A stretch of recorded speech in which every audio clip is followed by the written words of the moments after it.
going to be a crazy couple months.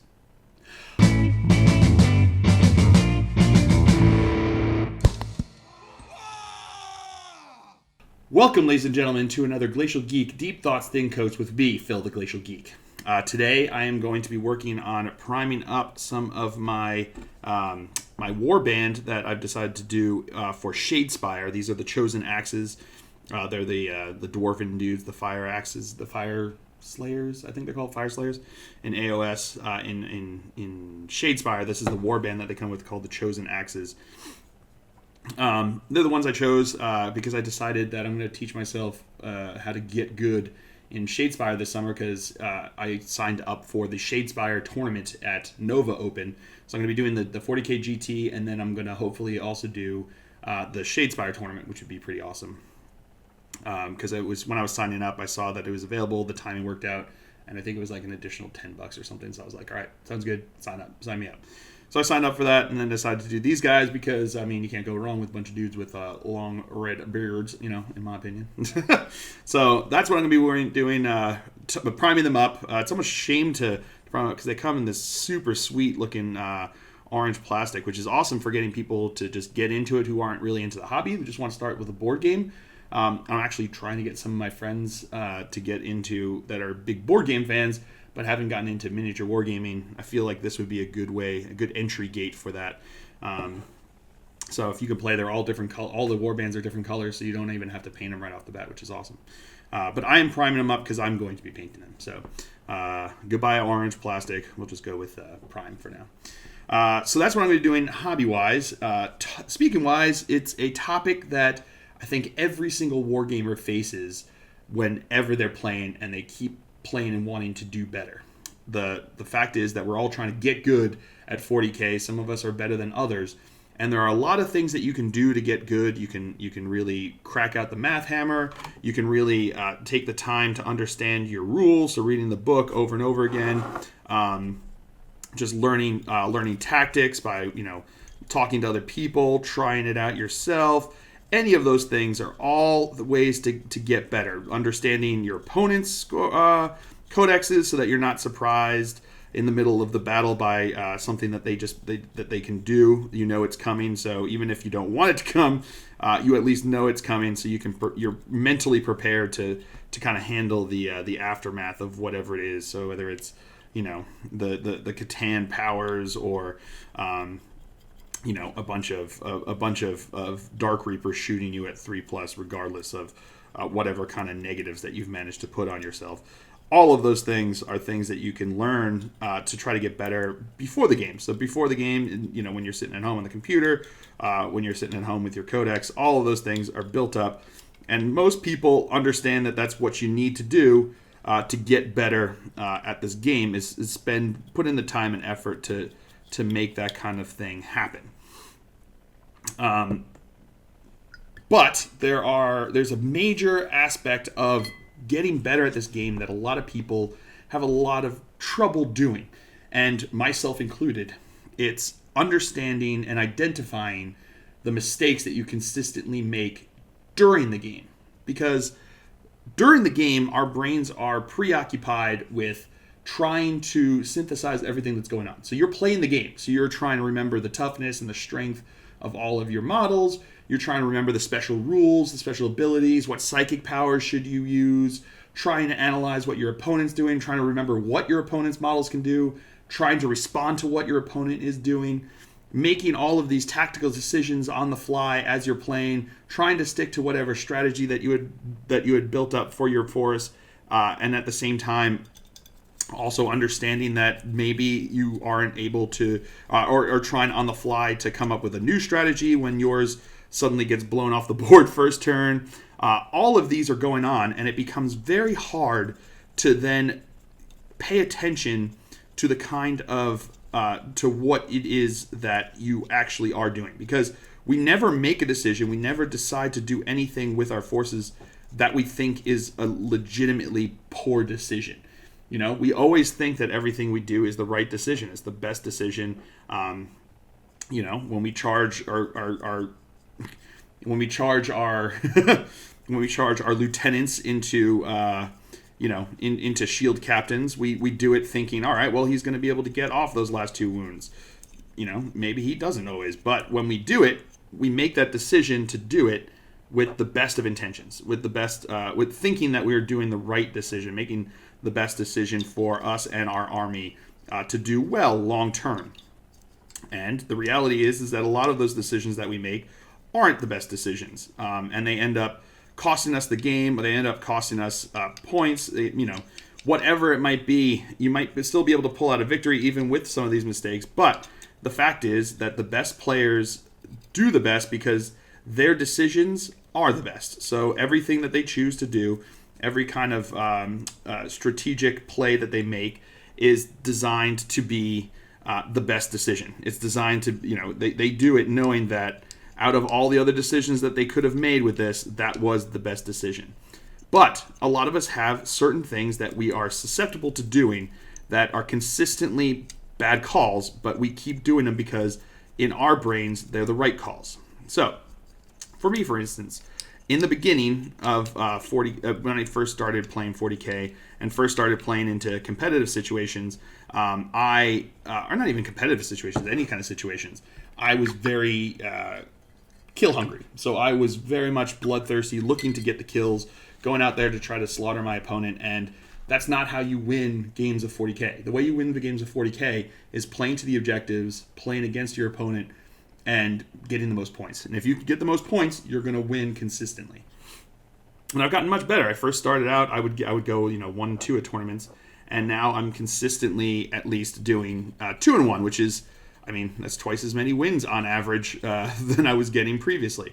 So the idea is that if you can, what I did was I observed that I was just going for the kills. I wasn't going for the victory points, and that change in mental thought, it took a deliberate shift.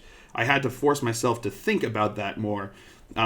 Meant that I could then proceed and go into and win games because I was looking to get victory points as opposed to getting kills, because I would have units on objectives that would get me points, and if I move them off the objective, they could go and kill a unit. But if that's not what I'm trying, if that's not going to get me points, that's just going to kill a unit, then you don't make that decision. And if you make that decision, you're putting yourself in a bad place strategically to try to win the game.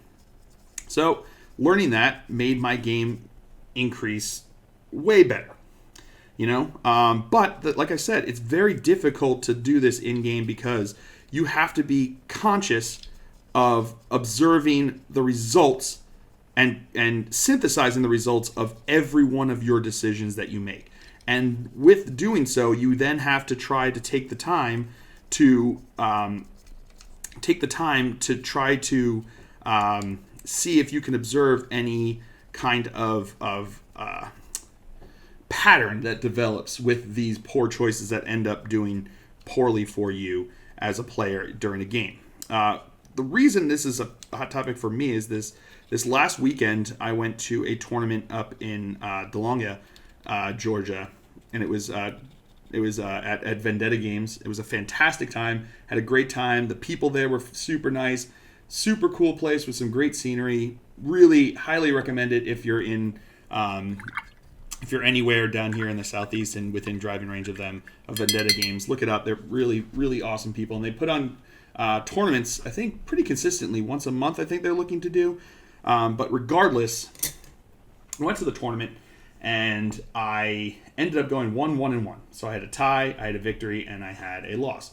But I had found myself, after a tie and a victory, at the top table for the tournament. It was a smaller tournament, but I found myself at the top table facing off against my friend Marcus, who had actually driven like 4.5 hours that morning to get there, to go to play this, and we found each other, playing each other in the game there. And we, at the beginning of the game, he was playing Sisters with Celestine and 3 shield captains on bikes, and I was running my usual Dark Angels with a bunch of Hellblasters and whatnot. And I deployed myself, trying to hide myself out of view for most of it while still having my Devastators up there so they could do some damage. And he ended up seizing initiative, going first. And first turn, he wiped my Devastators. So all these Devastators I had 2 squads of Devastators. He wiped them, and I thought I was in a pretty nasty pickle at that point. But observing the situation, knowing what I had to do, and seeing how aggressive he was being with his force, because most of his weaponry was 24 inches, or if not all of his weaponry was at least maximum 24 inches for his stuff. So I knew so I seen that I knew he had to get up in my grill. So moving up my Hellblasters wasn't going to be beneficial for me. So what I ended up doing was rising them up into a building and taking up all of the space on those floors in the second floor there, second and third floor. Still getting line of sight onto all of his stuff, but him not being able to charge me with his shield captains made a big difference. So now my Hellblasters just started wailing away, took out all of his repressors, really started whittling away at his forces. I had my Dark Talon going out and knocking units off of objectives, and in the end not knocking enough off, but doing all of this. And there was a point in the game where it felt like I was doing really well. I thought I had it in hand. I thought it was going super well. My Death Star of Hellblasters and the Chapter Ancient and Azrael, my Talon Master and my Talon Master, all of them working together were doing work. They were wiping units off the board, doing a lot of work, and keeping him at bay, which was great. And I chose smartly on my secondary objectives, because I chose Kingslayer on Celestine, even though she wasn't his warlord, because I knew she had 7 wounds, and if she came back or healed anything, I could easily get that 8th wound to get me full on for my secondaries. It was using ITC rules. So we had that for the secondary. He also had a bunch of essentially Rhino chassis, so I chose Big Game Hunter because they were easy enough to pop with my Hellblasters, that I was able to just pop a bunch of them in a row and get full points for that. So I knew that tactically I had done my job well. I chose the proper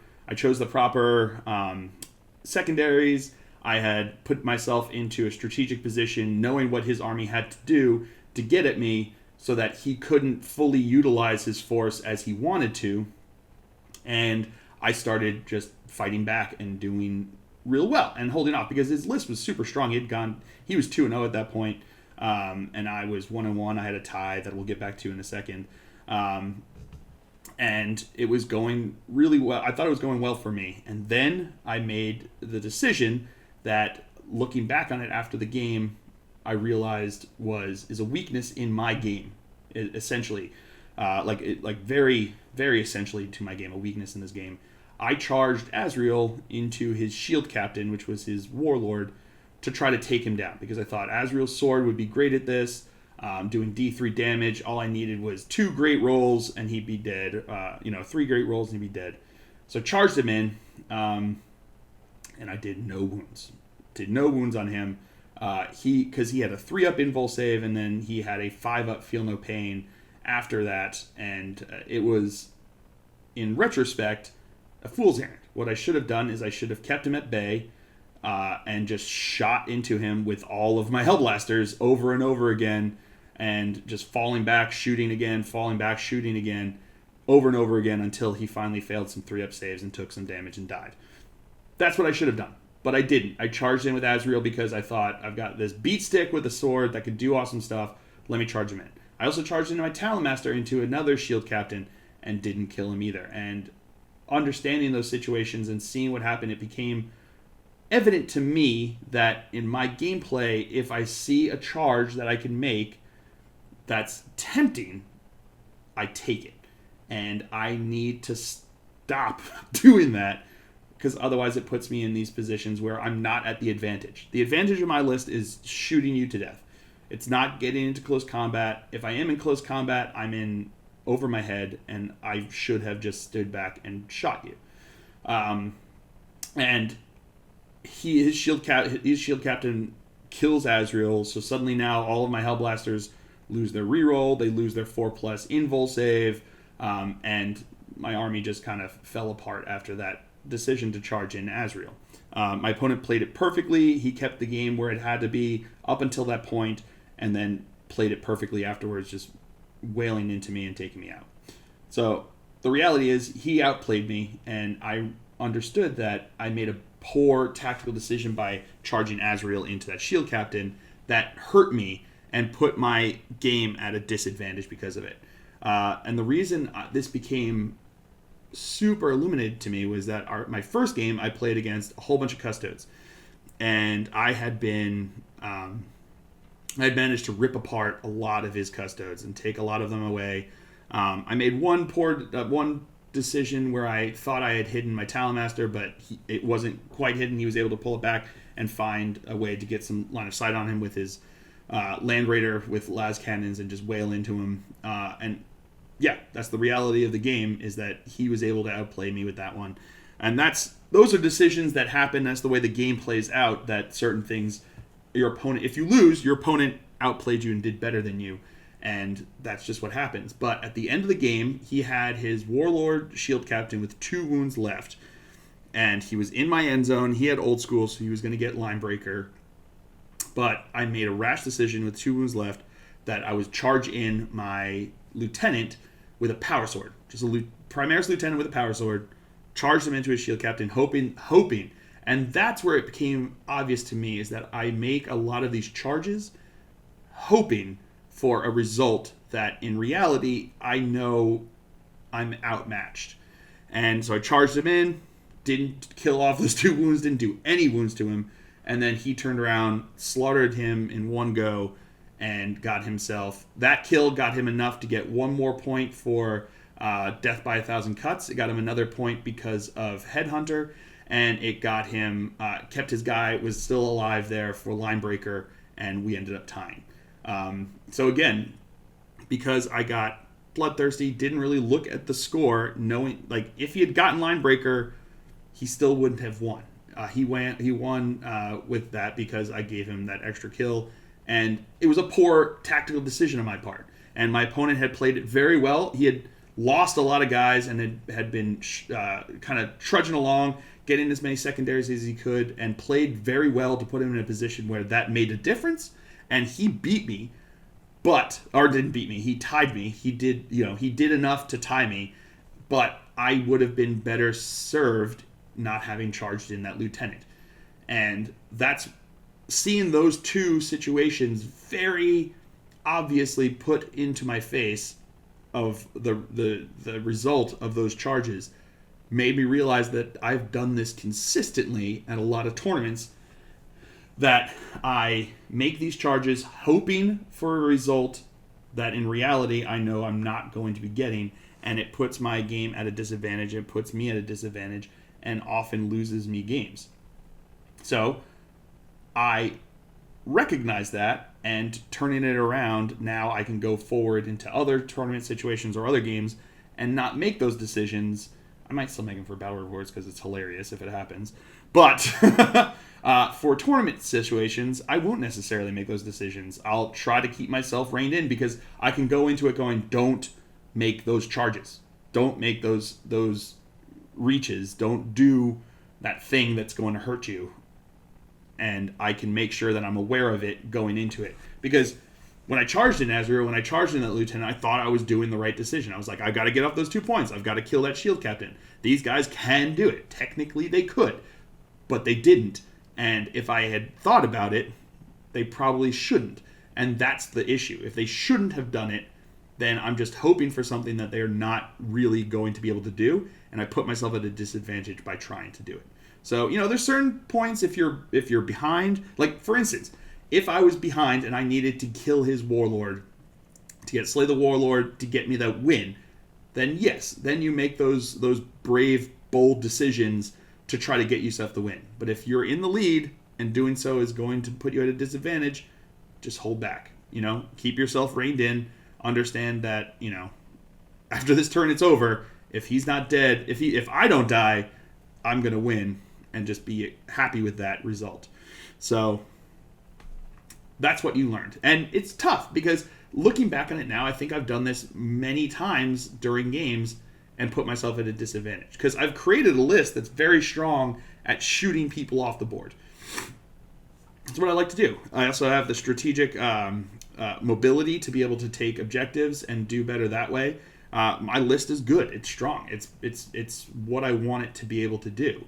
But what it won't be able to do is what it won't be able to do is handle my poor decisions. No list can handle all of your poor decisions. So it's not designed to get in close combat. It's not designed to be a beat stick in there. It's designed to be a shoot 'em army, shooting army, moving up, shooting, doing all of that.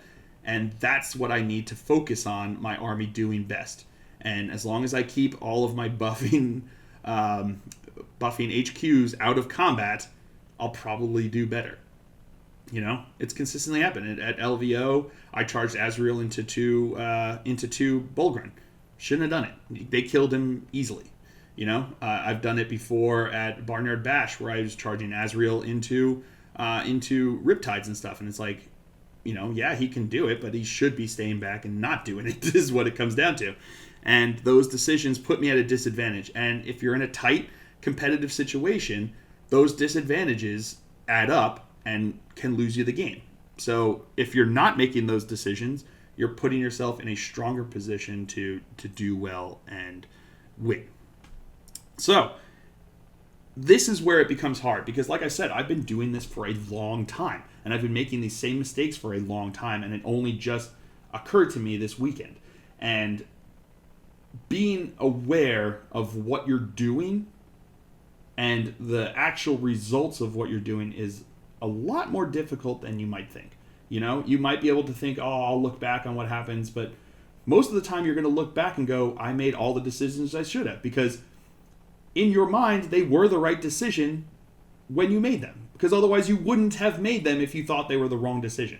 That's the reality of it, and that's why it's so difficult to see that. And oftentimes what it takes is a friend to give you some insight into this. So, for instance, I played against Marcus in that tournament. The two of us are going to be on the same ATC team this July, so we're both looking to make each other stronger.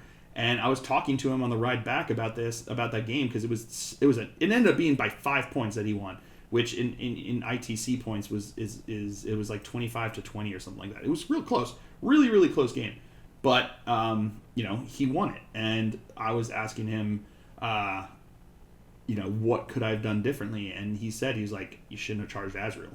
He's like, yeah, there was the possibility. He's like, yeah, you wanted to kill him. And that was when he said, he was like, if it had worked, it would have been great for you, because you would have taken out a big chunk of my ability to beat at you, and you would have gotten Warlord, and you would have gotten a Kingslayer, but it was probably the wrong decision, because at that point, there were still a ton of Hellblasters that Azrael was buffing, and that's what he should have been doing, is focusing on buffing my Hellblasters to shoot him. And having my opponent be able to tell me about that was key. So, this is where you work on your tournament prep. So when you go into a game and you're playing tournament prep games with your friends or someone that you acquaintance at the local gaming store, whatever it might be, have a part where you guys talk about the things that happen, because your opponent is going to be more likely to be able to tell you. Like, I'm sure when Marcus was sitting there with his shield captain on a bike and I said, I'm going to charge into him with Azrael, he was like, that sounds great. He's like, I've got a better invul save than you. I've got more wounds than you. I've got higher toughness than you. I've got a weapon that can do more damage than you, or equal damage to you. Yeah, perfect. Sounds great. Do it. And in my mind, I was making the right decision, because I was like, he needs to go away, and he did need to go away, but he wasn't going to go away from Azrael's sword.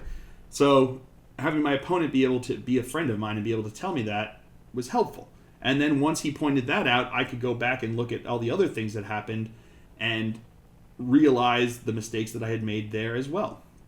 So I do this often. I charge him in because I'm like, I want to get more attacks, I want to get more wounds, and they're just not in reality going to get them for me. So you need to take the time to be conscious of it. So get in those tournament prep games, and when you're at the tournament, maybe if you're building up for a bigger GT or a grand tournament or one of the majors or something like that, go to a local tournament where you're just playing the 3 games. The meta is probably not going to be the same that you're going to face at the GT or the LVO or whatever it is, and be conscious when you're playing the game of what it is that you're doing. So don't just remember the things that you did well, because that's what we do often. Is like, oh man, remember those Hellblasters when they did that? Love my Hellblasters, this is great. But you tend to forget the time that you charged the lieutenant into the shield captain and got him killed. You tend to forget the times when you moved your heavy weapons because because you wanted better positioning or something like that, when in fact you should have just stood still and not taken the negative and chosen a different, better target that you could have just wailed into with the better ballistic skill. All of these different things, or vice versa, where you didn't move them because you were afraid to take the minus to the ballistic skill when you really should have to get into a better position to do yourself a solid going forward in the game. Remembering your units in reserve, remembering to use all of the special rules.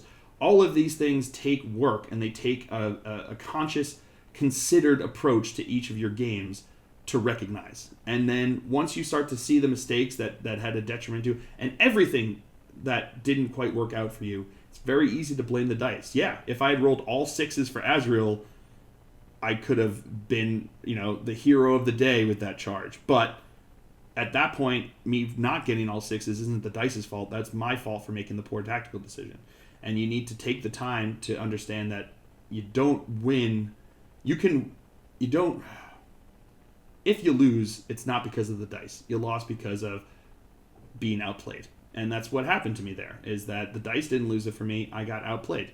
And part of the being outplayed was that I made poor decisions and my opponent didn't. And that's how you lose games. So be conscious, be considerate, and approach each of the games deliberately, and you can start to observe and identify certain aspects of your game that are a trend and that are a negative to your gameplay, because that's the whole point, is going into these, you spend the time building a list, you spend the time understanding the rules, you spend the time working on your tactics to try to build yourself up to a position where you are more effective than put yourself at an advantage. So if I go into it with a strong list, I'm putting myself at an advantage. If I go into it knowing all of my rules, I'm putting myself at an advantage. If I go into it knowing my opponent's rules, I'm going into it with an advantage. If I go into it with a strategy on how to win, I'm going into it with an advantage. But if I go into a game and I'm not conscious of a pattern of mistakes that I make, I'm putting myself at a disadvantage, because odds are I'm going to make that same mistake, and odds are it's going to hurt me again, and odds are I'm not going to be aware of it if I'm not going into it deliberately looking for those situations to occur. So it takes a lot of work. It takes a lot of work. And like I said, even if you go into it trying to do it, you may not figure it out at first. But keep working at it, and you'll be able to identify these weaknesses in your game that will, once corrected, put you at an advantage yet again. Because not making a mistake puts you at an advantage. It's not an active advantage, but it keeps you from putting yourself at a disadvantage, which is a net gain for your advantage meter. Advantometer? I don't know. Whatever it is. It's a net gain in the positive for you if you can find a way to do this. So, like I said, not easy, and it may not even come to you at first. And your opponent may not even realize it, because, it's not hard to believe that Azrael could kill a shield captain on a bike. He just wasn't going to. If statistics went the way statistics should have, he should have still been alive and been able to slaughter Azrael, is the way it came down to. And I should have known that, but I didn't stop it because I got focused on killing his guy and not whether or not I really legitimately could. As opposed to, because going into it, yes, technically he could have killed him. Technically I could have killed his shield captain. Technically my lieutenant could have killed the other shield captain, but they weren't. But in reality, it was such an uphill struggle that it wasn't worth the risk of taking it. So, do that. Go out there when you play your games, look for those issues, look for those problems, and identify those things that you do often and consistently that you can change and go into a game consciously avoiding so that you can do better. So, I hope this was helpful. I know it's something that I had to learn the hard way, and hopefully this will help you learn it the less hard way.